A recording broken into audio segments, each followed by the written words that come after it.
Bismillahirrahmanirrahim. Dear students, welcome to Shah Group Educational Channel. This is your biology class and I am your teacher Sarumer.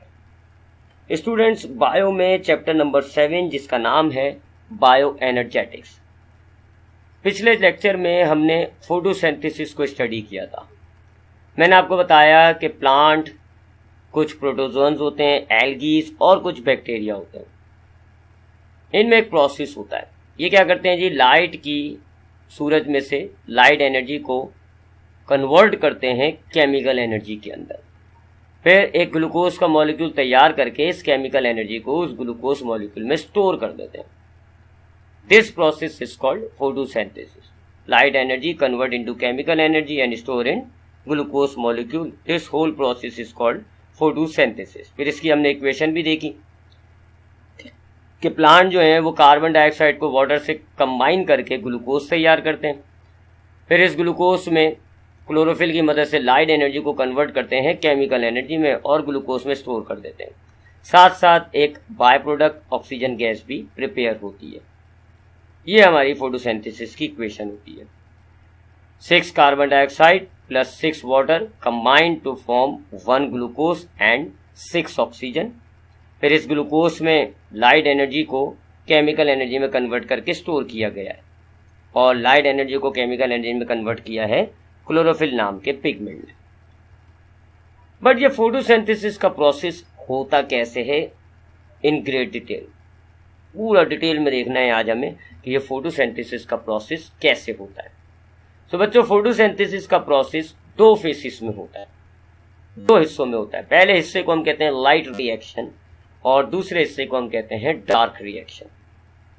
आज के lecture में हम light reaction को study करेंगे और इंशाल्लाह नेक्स्ट वीडियो में डार्क रिएक्शन को स्टडी किया जाएगा। सो फोटोसिंथेसिस का लाइट रिएक्शन क्या है और कैसे होता है। सो बच्चों, पहली बात, ये जो लाइट रिएक्शन होता है इसका नाम क्यों है, ये लाइट रिएक्शन क्यों है? क्योंकि इस हिस्से के अंदर, लाइट रिएक्शन के अंदर, फोटोसिंथेसिस के पहले फेज के अंदर लाइट एनर्जी की जरूरत होती है। यहां प्लांट को लाइट एनर्जी की जरूरत होगी। That is why it is called light reaction. ठीक है, इसको हम एक और नाम भी देते हैं, लाइट डिपेंडेंट रिएक्शन, क्योंकि यहां लाइट की जरूरत है, लाइट पर डिपेंड है ये रिएक्शन, बिना लाइट के ये नहीं हो सकता। सो इसलिए हम इसको लाइट डिपेंडेंट रिएक्शन भी कहते हैं। बच्चों, इस फेज के अंदर प्लांट क्या करेगा, लाइट एनर्जी लेगा, उसको कन्वर्ट करेगा केमिकल एनर्जी में और स्टोर कर देगा इसको एटीपी और NADPH2 नाम के 2 मॉलिक्यूल्स के अंदर। कन्वर्ट करेगा लाइट एनर्जी को केमिकल एनर्जी में और फिर इसको स्टोर कर देगा एटीपी में भी और NADPH2 में भी। एटीपी के बारे में आप पढ़ चुके हैं, एडिनोसाइन ट्राइफॉस्फेट। इस चैप्टर के बिल्कुल स्टार्टिंग लेक्चर में मैंने आपको बताया था कि जब भी हमारे लिविंग ऑर्गेनिजम्स में एनर्जी पाई जाती है तो एडीपी उस एनर्जी को गेन कर लेता है और कन्वर्ट हो जाता है एटीपी के अंदर। तो यहाँ जब लाइट एनर्जी कन्वर्ट होगी केमिकल एनर्जी में तो फिर एडीपी जो होता है यानी एडिनोसाइन डाइफॉस्फेट जो है वो इस केमिकल एनर्जी को लेकर अपने अंदर स्टोर कर लेगा और कन्वर्ट हो जाएगा, रिड्यूस हो जाएगा किसमें, एटीपी के अंदर। साथ साथ एक और मॉलिक्यूल भी होता है, इसको हम कहते हैं NADP, nicotinamide adenosine dinucleotide phosphate. ये भी कुछ इसी तरह का काम करता है। जब भी लाइट एनर्जी होगी या जब भी कोई एनर्जी होती है तो ये NADP जो है ये रिड्यूस होता है, हाइड्रोजन को अपने साथ ऐड कर लेते हैं, यानी कि प्रोटॉन्स को ये अपने साथ ऐड करते हैं और एनर्जी अपने अंदर स्टोर कर लेते हैं। तो ये NADP से बन जाते हैं NADPH2। सो इस रिएक्शन में, जिसको हमने लाइट रिएक्शन का नाम दिया हुआ है, इसको हम लाइट डिपेंडेंट रिएक्शन भी कहते हैं। एक बात, लाइट एनर्जी जरूरत होती है। देख लें आप, काम क्या है इसमें, लाइट एनर्जी कन्वर्ट हो रही है केमिकल एनर्जी में, लिहाजा लाइट एनर्जी की जरूरत पड़ेगी। तो ये रोशनी के बगैर हो ही नहीं सकता। रोशनी होगी तो ये रिएक्शन होगा, ये वाला फेस होगा। अगर रोशनी नहीं है, जैसे कि रात में रोशनी नहीं होती तो फिर फोटोसिंथेसिस का पहला फेस नहीं होगा, लाइट रिएक्शन नहीं होता। तो पहली बात ये ध्यान में रखिएगा कि इस रिएक्शन के लिए लाइट एनर्जी की जरूरत होगी। और दूसरी बात, क्या काम होता है इस रिएक्शन में, लाइट एनर्जी कन्वर्ट होती है केमिकल एनर्जी में और 2 मॉलिक्यूल्स में स्टोर हो जाती है, एक एटीपी के अंदर और थोड़ी बहुत एनर्जी NADPH2 के अंदर स्टोर हो जाती है। NADPH2 में हाइड्रोजन भी शामिल हुआ है। अब ये पूरा प्रोसीजर होता कैसे, ये पूरा जो लाइट रिएक्शन है ये कैसे होता है, ये हमने आज के वीडियो में देखना होगा। सब पहले ये देखते हैं कि ये लाइट रिएक्शन कहाँ होता है। प्लांट के 3 बड़े पार्ट होते हैं, रूट, स्टेम, लीफ। तो ये जो पूरा फोटोसिंथेसिस का प्रोसेस है ये लीफ में होता है। लीफ को अगर हम काटें तो लीफ के अंदर आपको मेसोफिल सेल्स मिलते हैं, ये जी मेसोफिल सेल्स। इन मेसोफिल सेल्स में होता है फोटोसिंथेसिस। इन मेसोफिल सेल्स में छोटे छोटे बहुत सारे ऑर्गेनल्स होते हैं जिनको हम कहते हैं क्लोरोप्लास्ट। ये है क्लोरोप्लास्ट। पूरा फोटोसिंथेसिस, उसकी दोनों जो रिएक्शंस हैं, लाइट रिएक्शन भी, डार्क रिएक्शन भी, ये दोनों इस ऑर्गेनल में होते हैं, क्लोरोप्लास्ट के अंदर। यही वो ऑर्गेनल है जहां पर क्लोरोफिल मौजूद है। यही वो ऑर्गेनल है जो ग्रीन नजर आ रहा है, जिसकी वजह से पूरा का पूरा लीफ जो है वो आपको ग्रीन अपीयर होता है। फोटोसिंथेसिस के दोनों फेसेस जो हैं, यानी लाइट रिएक्शन और डार्क रिएक्शन, वो इसी जगह पर होंगे। तो इसके अगर हम स्ट्रक्चर को देखें तो इसकी डबल मेम्ब्रेन होती है, 2 मेम्ब्रेन्स होती हैं। अंदर इसमें एक फ्लूइड भरा हुआ होता है, अंदर जो है इसके एक सेमी फ्लूइड भरा हुआ होता है जिसको हम कहते हैं स्ट्रोमा। स्ट्रोमा में आपको फिर डिस्क शेप के थैलेक्वाइड्स मिलते हैं। ये थैलेक्वाइड्स हैं जो आपको नजर आ रहे हैं, डिस्क शेप के हैं ये, दे आर कॉल्ड थैलेक्वाइड्स। फिर थैलेक्वाइड्स जो हैं वो एक के ऊपर एक अरेंज हुए हुए होते हैं, इसको हम कहते हैं स्टैक अरेंजमेंट। थैलेक्वाइड्स की स्टैक अरेंजमेंट हुई हुई होती है, और ये जो पूरा एक बंच बन गया थैलेक्वाइड्स का, इस पूरे बंच को ग्रेनम कहा जाता है। तो आपको क्लोरोप्लास्ट में 2 मेम्ब्रेन्स मिलेंगी, अंदर थैलेक्वाइड्स होंगी, ग्रेनम की शक्ल में भी होंगी, अलग इंडिविजुअल भी हो सकती हैं और ग्रेनम भी बनाई हुई होंगी। और बाकी उसके अलावा पूरा थैलेक्वाइड जो है वो एक सेमी फ्लूइड से भरा हुआ है जिसको हम कहते हैं स्ट्रोमा। ये जो लाइट रिएक्शन है यानी फोटोसिंथेसिस का जो पहला फेस है वो थैलेक्वाइड्स में होता है, और जो दूसरा फेस होगा जो इंशाल्लाह नेक्स्ट वीडियो में हम देखेंगे, डार्क रिएक्शन, वो स्ट्रोमा में होगा। ये बात याद रख लिएगा, light reaction occur in thylakoid and dark reaction occur in stroma. So thylakoid देखना पड़ेगा हमें। ये जी आपके पास एक थैलेक्वाइड। थैलेक्वाइड की मेम्ब्रेन पर आपको कुछ बहुत सारे मॉलिक्यूल्स जुड़े हुए नजर आ रहे हैं। इन सारे मॉलिक्यूल्स को कंबाइन करके हम कहते हैं इलेक्ट्रॉन ट्रांसपोर्ट चेन। इनमें से ये जो 2 हैं इनको हम कहते हैं फोटो सिस्टम, शॉर्ट फॉर्म में हम इनको कहते हैं पीएस, फोटो सिस्टम। 2 किस्म के फोटो सिस्टम होते हैं जी इलेक्ट्रॉन ट्रांसपोर्ट चेन में। एक कहलाता है PS2, एक कहलाता है PS1। पहले PS2 आएगा और फिर बाद में PS1 आता है। उसके अलावा कुछ इलेक्ट्रॉन कैरियर्स होते हैं।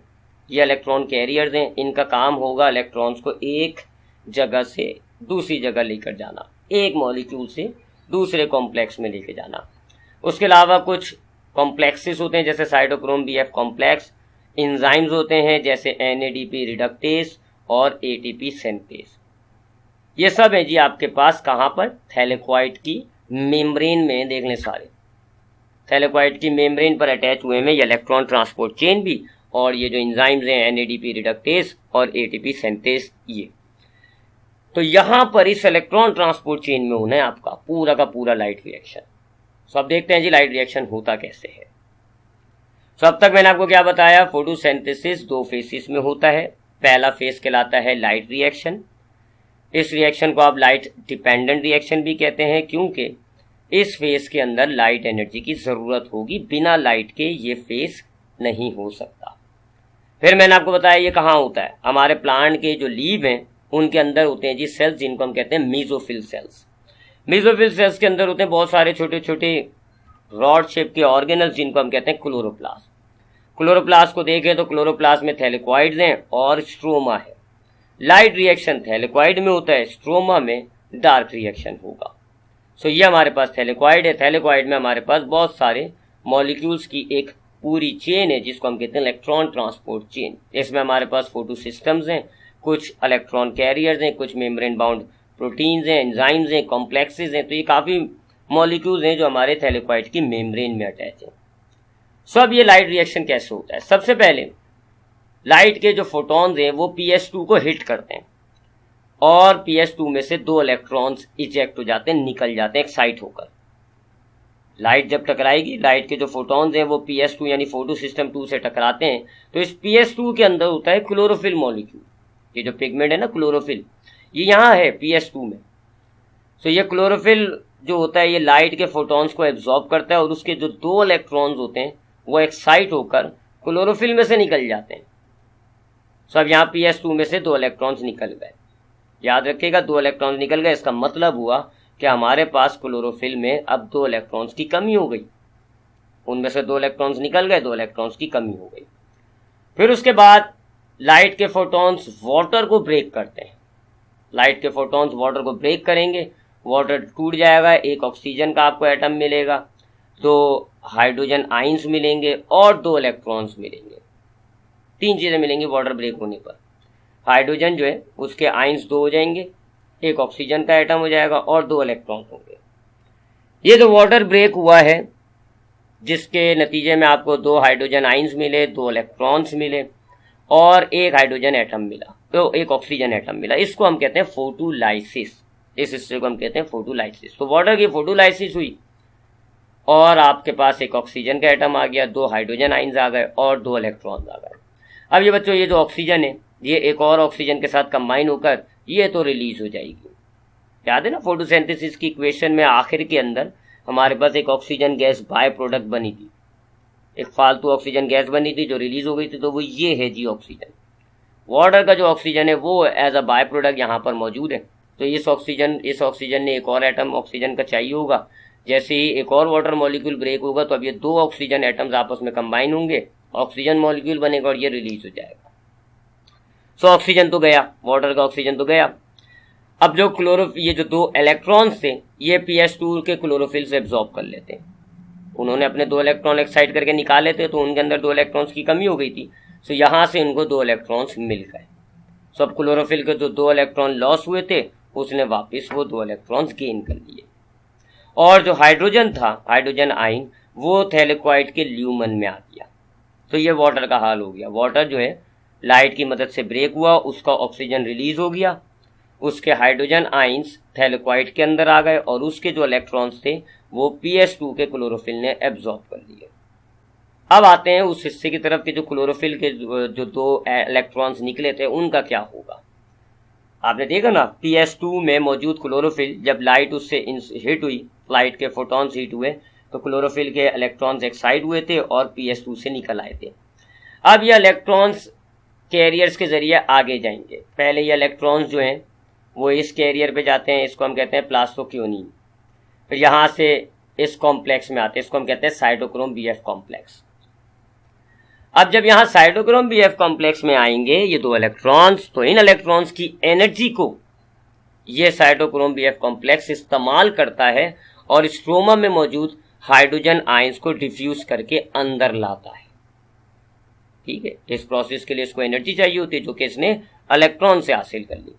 सो जैसे ये 2 एनर्जाइज इलेक्ट्रॉन, 2 एनर्जी वाले इलेक्ट्रॉन साइटोक्रोम BF कॉम्प्लेक्स में आते हैं तो cytochrome BF complex in electrons की एनर्जी को इस्तेमाल करके बाहर थैलेक्वाइड के मौजूद 2 हाइड्रोजन आइंस हैं उन्हें डिफ्यूज करके अंदर ले आया। अब 2 बातें याद रखिएगा, एक थैलेक्वाइड के अंदर हाइड्रोजन आइंस की कंसेंट्रेशन ज़्यादा हो गई है, ज़्यादा हो गया थैलेक्वाइड के अंदर हाइड्रोजन आइन, और दूसरा इलेक्ट्रॉन्स के अंदर एनर्जी अब बहुत हद तक खत्म हो गई। उसके अंदर जो एनर्जी गेन हुई थी लाइट की वजह से वो अभी साइटोक्रोम BF कॉम्प्लेक्स ने इस्तेमाल कर ली। तो यहाँ से फिर आपके इलेक्ट्रॉन्स जो हैं वो आगे बढ़ेंगे। बट दूसरी तरफ जो PS1 होता है यहाँ फिर दोबारा लाइट इंसिडेंट होगी, यहाँ पर भी क्लोरोफिल मॉलिक्यूल होता है, उसके जो 2 इलेक्ट्रॉन्स है वो एक्साइट होके PS1 में से निकल आए। बिल्कुल वही काम हुआ जो PS2 में हुआ था और अब PS1 ने भी 2 एनर्जाइज इलेक्ट्रॉन रिलीज कर दिए। अब यहाँ PS1 के क्लोरोफिल में 2 इलेक्ट्रॉन्स की जो कमी हो गई है वो जो साइटोक्रोम BF कॉम्प्लेक्स थे यहाँ के इलेक्ट्रॉन्स पहले ये PC यानी प्लास्टोसायनिन में और फिर यहाँ से PS1 के क्लोरोफिल में आ जाते हैं। सो यहाँ PS1 का क्लोरोफिल जो है उसके भी 2 इलेक्ट्रॉन्स की कमी पूरी हो गई। अब जो PS1 ने 2 इलेक्ट्रॉन जो एनर्जाइज इलेक्ट्रॉन रिलीज किए थे ये पहले फेराडॉक्सिन में जाते हैं, फिर फेराडॉक्सिन से जाते हैं ये इस एंजाइम में जिसको हम कहते हैं NADP रिडक्टेस। ये एक एंजाइम है बच्चों, यहाँ इसमें पहले से मौजूद होता है NADP। ये एक मॉलिक्यूल है, निकोटिनामाइड एडिनोसाइन डाइफॉस्फेट। ये एक मॉलिक्यूल होता है, जैसे इसको ये 2 इलेक्ट्रॉन्स मिलेंगे NADP, ये इन 2 इलेक्ट्रॉन्स को और 2 हाइड्रोजन्स को अपने साथ बॉन्ड कर लेगा। 2 हाइड्रोजन और 2 इलेक्ट्रॉन्स इस NADP के साथ जब बॉन्ड होंगे तो ये बन जाएगा NADPH2। अब ये एक एनर्जाइज मॉलिक्यूल हो गया, क्योंकि 2 इलेक्ट्रॉन्स इन्होंने एब्जॉर्ब किए ना, ये रिड्यूस हुआ है। रिडक्शन हम पढ़ चुके हैं कि जब इलेक्ट्रॉन्स गेन होता है तो उसको हम रिडक्शन रिएक्शन कहते हैं, और इन इलेक्ट्रॉन्स के जरिए इनमें एनर्जी आ जाती है। सो अब ये जो NADPH2 है, ये एक एनर्जाइज मॉलिक्यूल है, इसमें एनर्जी भी स्टोर हो गई है, प्लस इसके अंदर हाइड्रोजन भी शामिल हो गया है। हाइड्रोजन भी अब इसमें अंदर शामिल है, ये अगले फेज में हाइड्रोजन भी कैरी करेगा और एनर्जी भी कैरी करेगा। अब ये जो NADPH2 है, ये यहां से निकल के थैलेकॉइड से बाहर स्ट्रोमा में चला जाएगा। ठीक है, यहां पर NADPH2 बन गया। अब नीचे थैलेकॉइड में जो हाइड्रोजन जमा हुआ था, हाइड्रोजन आयन अच्छा खासा जमा हो गया था ना, हाइड्रोजन आयन की कंसंट्रेशन ज्यादा है, तो अब यहाँ एक एंजाइम होता है मेम्ब्रेन में, ATP सिंथेस। ये इन हाइड्रोजन्स को पंप करता है, थैलेकॉइड से बाहर निकालता है, स्ट्रोमा में ले जाता है। जब इस ATP सिंथेस के जरिए हाइड्रोजन आयन्स थैलेकॉइड से स्ट्रोमा में जाते हैं तो ATP यहाँ एनर्जी गेन करता है, और उस एनर्जी की मदद से ये ATP को एडिनोसाइन ट्राइफॉस्फेट में कन्वर्ट कर देता है। जाहिर है इसके पास ATP भी मौजूद होता है, फॉस्फेट भी मौजूद होता है, बस एनर्जी नहीं थी। तो जैसे ही इस ATP सिंथेस ने हाइड्रोजन को बाहर की तरफ डिफ्यूज किया, अब इसको एनर्जी भी मिल गई। सो उसने इस एनर्जी की मदद से ADP को ATP में कन्वर्ट कर दिया। ये है पूरा लाइट रिएक्शन। 3 बड़े काम हो रहे हैं, मैं दोबारा रिपीट करता हूं, दोबारा देख लेते हैं। देखें, ये सबसे पहले फोटॉन्स हिट होते हैं PS2 में, यहां के क्लोरोफिल मॉलिक्यूल 2 एनर्जी वाले इलेक्ट्रॉन्स रिलीज करता है। फिर उसके बाद वाटर मॉलिक्यूल्स पर फोटॉन हिट होते हैं, वाटर मॉलिक्यूल ब्रेक हो जाता है, इसका निकला हुआ ऑक्सीजन रिलीज हो जाएगा, बाय प्रोडक्ट है। 2 इलेक्ट्रॉन्स PS2 में मौजूद क्लोरोफिल गेन कर लेगा, अपनी कमी पूरी कर लेगा, और हाइड्रोजन आयन्स थैलेकॉइड के अंदर आ जाएंगे। अब PS2 के जो एनर्जाइज इलेक्ट्रॉन थे वो एक इलेक्ट्रॉन कैरियर में जाएंगे, फिर यहां से साइटोक्रोम BF कॉम्प्लेक्स में आते हैं। Cytochrome BF complex in electrons की एनर्जी को इस्तेमाल करके थैलेकॉइड से बाहर स्ट्रोमा में मौजूद हाइड्रोजन आयन्स को पंप करके थैलेकॉइड के अंदर ले आता है। इससे हाइड्रोजन आयन के अंदर कंसंट्रेशन ज्यादा हो गई और जो इलेक्ट्रॉन्स थे उनकी एनर्जी खत्म हो गई। फिर दोबारा फोटॉन्स हिट होंगे PS1 में, यहाँ का chlorophyll molecule 2 energise electron release कर देगा। इस क्लोरोफिल में जो 2 इलेक्ट्रॉन्स की कमी हो गई तो वो पीछे से जो साइटोक्रोम BF कॉम्प्लेक्स से प्लास्टोसाइनिन से होते हुए जो इलेक्ट्रॉन्स आए वो क्लोरोफिल ने गेन कर लिया, क्लोरोफिल की एनर्जी पूरी हो गई, सॉरी उनके जो इलेक्ट्रॉन्स की कमी थी वो पूरी हो गई। अब PS1 से जो एनर्जाइज इलेक्ट्रॉन निकले वो इलेक्ट्रॉन कैरियर के थ्रू NADP रिडक्टेस में जाएंगे, यहाँ पर NADP मौजूद होता है पहले से। NADP इन 2 इलेक्ट्रॉन्स और हाइड्रोजन्स को कंबाइन करके रिड्यूस हो जाता है NADPH2 के अंदर। ये एक एनर्जी रिच कंपाउंड है, इसके अंदर एनर्जी स्टोर है, और ये फिर थैलेकॉइड से निकल के बाहर स्ट्रोमा में चला जाएगा। फिर उसके बाद जो अंदर हाइड्रोजन आयन कंसंट्रेशन ज्यादा हुई हुई है, ATP सिंथेस इन हाइड्रोजन आयंस को बाहर रिमूव करेगा, बाहर निकालेगा।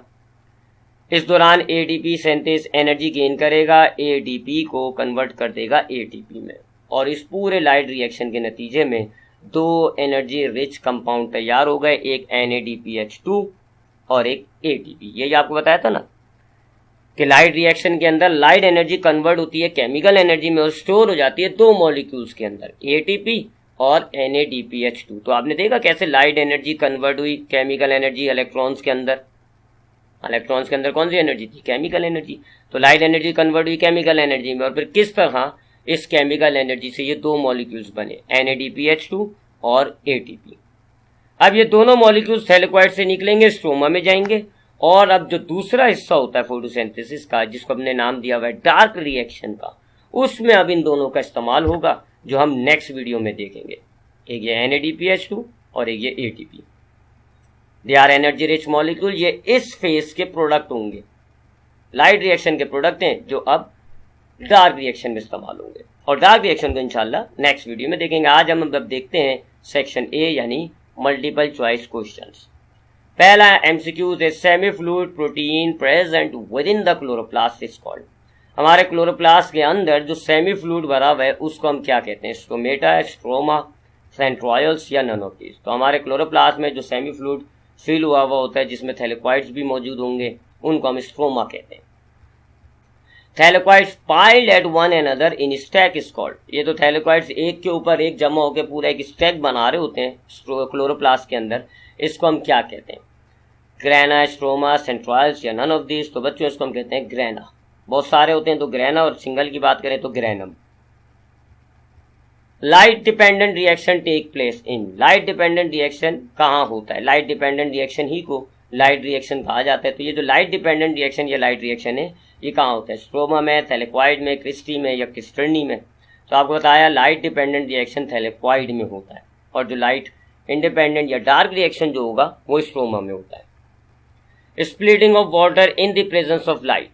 ये जो लाइट रिएक्शन के अंदर लाइट की वजह से, लाइट की मौजूदगी में जो वाटर ब्रेक हुआ था, इसको हमने क्या नाम दिया था? हाइड्रोलाइसिस, ग्लाइकोलाइसिस, फोटोलाइसिस या नन ऑफ दिस। तो लाइट का ब्रेक जो हो रहा था यहाँ लाइट रिएक्शन में, लाइट की मदद से जो वाटर ब्रेक हुआ उसको फोटोलाइसिस कहा जाता है। अब आते हैं आज के लेक्चर के सेक्शन बी यानी शॉर्ट क्वेश्चंस की तरफ। Question number 1, define granum and stroma. Granum और स्ट्रोमा को डिफाइन करना है, तो ये दोनों की डेफिनेशन है। Granum, stack of thylakoids within the chloroplast of plant cell is called granum. Stroma की डेफिनेशन है, chloroplast in plant cell have semi fluid protein containing medium called stroma which provides support for the pigmented thylakoids. Question number 2, define photolysis. During light dependent reaction of photosynthesis, some light energy is used to split water molecule into hydrogen ion and oxygen atom. This process is called photolysis. अब आते हैं आज के lecture के section C यानी detail question की तरफ। तो जो आपने पूरा फेस पढ़ा लाइट रिएक्शन, ये एक डिटेल क्वेश्चन बन सकता है। Explain the light reaction of photosynthesis. तो ये इसका पूरा जवाब होगा। लाइट रिएक्शन सबसे पहले आपने बताया, the first phase of photosynthesis in which light energy is captured utilise to form energy rich compound NADPH2 and ATP is called light reaction. It is also called light dependent reaction because light is necessary for this phase. फिर आपने इसके mechanism बताया यहाँ पर। This phase of photosynthesis occurs at thylakoid membrane. In thylakoid membrane different pigments are organised into photosystem. There are two different kinds of photosystem called photosystem 1 and 2.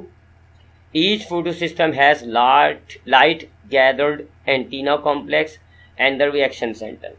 When any antenna molecule absorbs photons, some of its energy is utilized to split water molecule into H positive and oxygen atom. Oxygen atom combine to form molecular oxygen which is released as byproduct. ये वही photolysis के बारे में बता रहा है। नीचे photolysis का इक्वेशन भी लिख दिया आपने।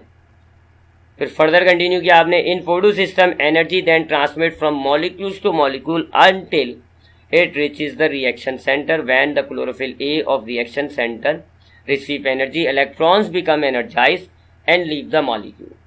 These electrons jump over electron transport chain, move from one carrier to the next. The electron release energy when it comes down. This energy drive reaction and produce two energy rich compound. पहला कौन सा था? NADPH2।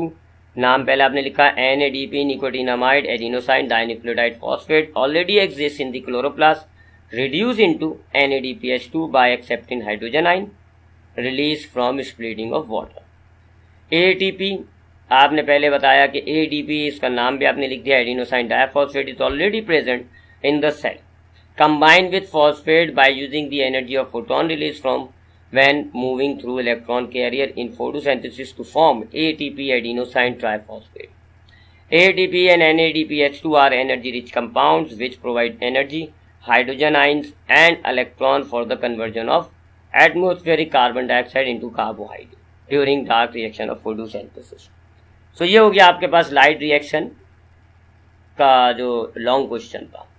सो आज के lecture में हमने photosynthesis का पहला फेज देख लिया, लाइट फेज, लाइट रिएक्शन। हमने देखा लाइट एनर्जी कन्वर्ट हो गई केमिकल एनर्जी में और दो मॉलिक्यूल्स बन गए एनर्जी रिच मॉलिक्यूल्स, एक ATP और दूसरा NADPH2। अब फोटोसिंथेसिस का जो दूसरा फेज होता है डार्क रिएक्शन, वो इंशाल्लाह नेक्स्ट क्लास में स्टडी करेंगे। तब तक के लिए ख्याल रखिएगा अपना। अल्लाह हाफिज।